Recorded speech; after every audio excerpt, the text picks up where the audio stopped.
This is launch week in Brighter Shores, and here's the 6 things you need to know to get the most out of your experience. Make sure you've done number 6 before you log out for the first time. Okay, number 1. Don't spend too long grinding in Hopeport. This is a very controversial topic.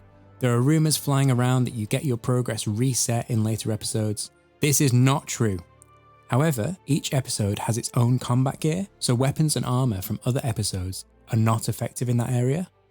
Also, each episode has its own combat profession. So, as far as I can tell, the guard profession you use for combat in Hopeport will not be used anywhere else in the game. However, you'll still be going back to Hopeport lots and using that profession in general.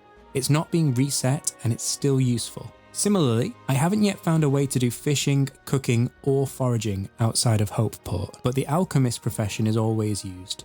You'll always be making potions for various parts of the game. Remember, the episode 1 skills can also be used to make money, making cooking, fishing, and foraging still indirectly useful to later episodes. With all that in mind, I don't recommend staying and grinding for a long time in Hopeport, because you might find that you enjoy later episodes more. Everything you do will be useful, but you might prefer to grind the professions and equipment of other episodes, so better to unlock those first. So do what you need to do in episode 1 to progress, but don't spend ages killing mobs for good drops or getting skills to level 500, because maybe you'll prefer to grind that out on a different profession later in the game.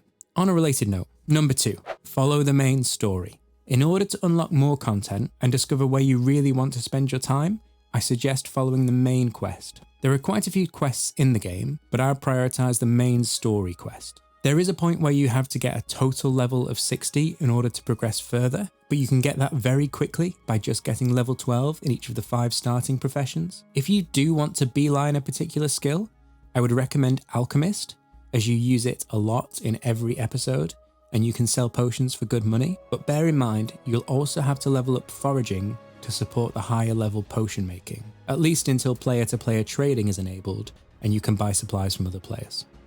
Tip number 3. Look after your money.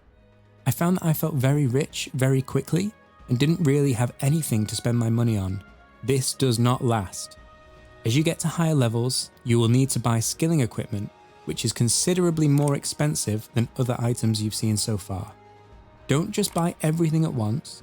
Consider what you want to be training next and buy the equipment to support that, which you can then use to make more money for your next piece of equipment. For example, I needed a trowel to get some alchemist and cooking supplies, but I found that while I was making the money to buy the trowel, I actually leveled up enough to skip straight to the pond net, which let me get supplies for even higher tier potions. I then made those potions and made lots more money than I would have made with the trowel. I will go back and buy the trowel because I will need it for other things, but this is a good example of where you can prioritize the highest level product in order to get money and XP faster.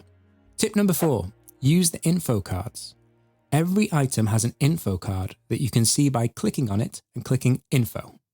At first I thought this was just a fun little trading card with a bit of lore, but the bottom of the card tells you everything you can do with that item. For example, where you can sell it, what recipes it can be used in, and where you can store it. For combat equipment, it also goes into detail on the stats of the item. You can even compare it to what you're currently wearing by selecting Equip, and then it will show you a side-by-side view of the stats of the item you're wearing versus the item you selected. Tip number 5, use the sense spell properly. You'll be doing a lot of discovering in this game, which is very exciting.